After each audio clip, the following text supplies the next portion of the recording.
Ngayong araw ay natutunan ko ang kahalagahan sa pag-aaral ng panitikan sa panahon ng mga Hapon.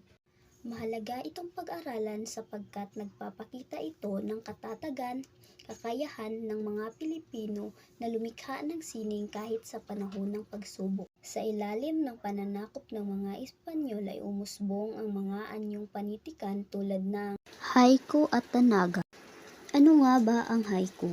Ang haiku ay isang uri ng tula mula sa Japan na may 5 linya, sumusunod 5, 7, 5 na bilang ng pantig.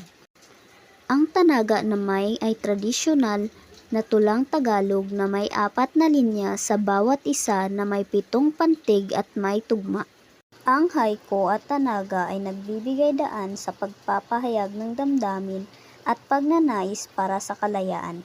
Ang panitikan sa panahong ito ay naging salamin ng ating kultura at identidad, nagbigay aral mula sa nakaraan, at nagsilbing gabay sa pag-unlad ng ating pambansang diwa at pagkakakilanlan.